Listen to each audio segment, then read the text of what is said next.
अस्सलामुअलैकुम मोअज़्ज़िज़ सामीन। मैं हूँ आपके साथ किरण नौमान। पेशे खिदमत है ख्वाजा हसन निज़ामी साहब का एक शाहकार अफ़साना भिखारी शहर का। दिल्ली की जामा मस्जिद से जो रास्ता मटिया महल और चितली कब्र होता हुआ दिल्ली दरवाजे की तरफ गया है, वहाँ एक मोहल्ला कलुख्वास की हवेली के नाम से मशहूर है।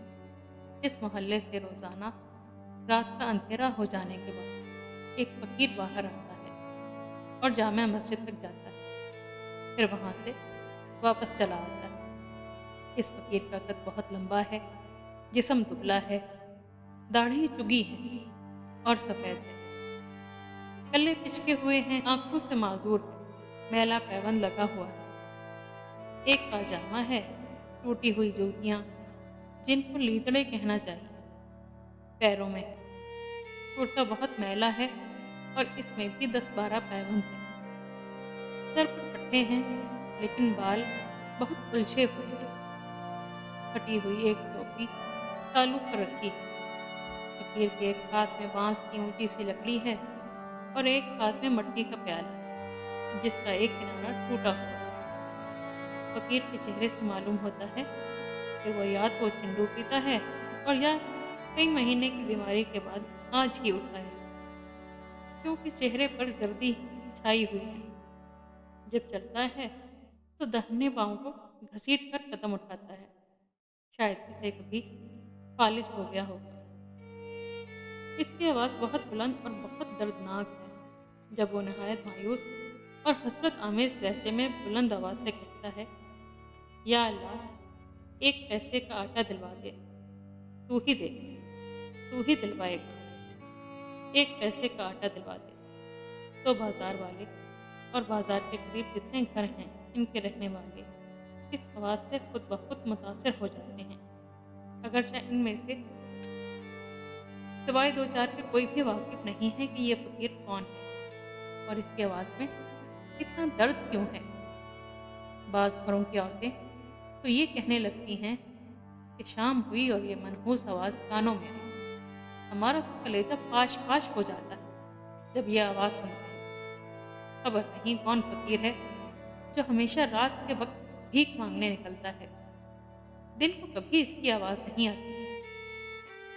फ़कीर जब कल्लू पास की हवेली से बाजार में आता है तो सीधा जामा मस्जिद की तरफ से लकड़ी टेकता हुआ अपने दाहिने महफूज पाँव को खींचता हुआ टूटे हुए लीतड़ों से खाक उड़ाता हुआ आहिस्ता आहिस्ता चला जाता है। एक एक मिनट के वक्फे के बाद इसकी ज़बान से बस ये सदा बुलंद होती है, या अल्लाह, एक पैसे का आटा दिलवा दे, तू ही दे, तू ही दे दे, एक पैसे का आटा दिलवा दे। फ़कीर किसी दुकान पर या किसी शख्स के सामने ठहरता नहीं, सीधा चलता रहता है। अगर किसी राहगीर को या दुकानदार को रहम आ गया और उसने फ़कीर के प्याले में पैसा डाल दिया या आटा और कुछ खाने की चीज़ डाल दी, तो फ़कीर ने बस इतना कहा, भला हो बाबा, खुदा तुमको बुरा वक्त ना दिखाए, और आगे बढ़ गया। आंखों की माजूरी की वजह से देख ही नहीं सकता कि इसको खैरात देने वाला कौन था और कौन है। जामा मस्जिद से वापसी के वक्त भी यही आवाज़ लगाता हुआ कल उपवास की हवेली में आ जाता है।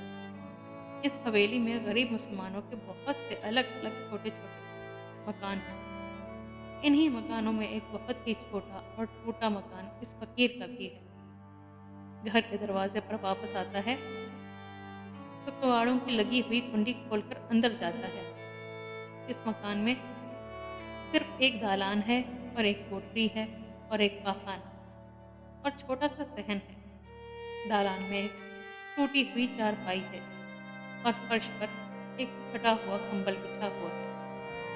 दिल्ली वालों को मालूम नहीं कि यह फकीर कौन है। बस दो चार जानने वाले जानते हैं कि ये बहादुर शाह बादशाह का हकीकी नवासा है और इसका नाम मिर्ज़ा कमर सुल्तान है। गदर से पहले खूब जवान था और किले में इसके हुस्न की और कदे राना की बड़ी धूम थी। घोड़े पर सवार होकर निकलता था तो किले की औरतें और दिल्ली के बाजार वाले रास्ते चलते चलते खड़े हो जाते और इसकी खूबसूरती को देखते थे, और सब लोग झुक झुक कर सलाम करते थे। या आज ये वक्त है कि गदर 1857 के इनकलाब ने और मुसलमानों की सल्तनत और तहजीब की बर्बादी ने इसको भिखारी बना दिया।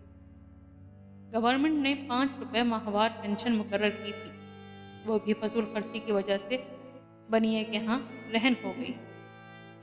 अब रात को गदागरी के लिए निकलता है और जो कुछ मिल जाता है इससे दोनों वक्त की गुजर औकात कर लेता है। किसी ने पूछा, मिर्जा तुम दिन को बाहर क्यों नहीं आते? शहजादा कमर सुल्तान ने जवाब दिया, जिन बाजारों में मेरी अच्छी सूरत और शानदार सवारी की धूम मचा करती थी, इन बाजारों में बुरी सूरत और ये बुरी हालत देखकर दिन के वक्त निकलते हुए शर्म आती है। इसलिए रात को निकलता हूँ और सिर्फ खुदा से मांगता हूँ और उसी के आगे हाथ फैलाता हूँ और वही मुझे देता है। फिर किसी ने कहा, और मिर्जा क्या अफ्यून की आदत भी है?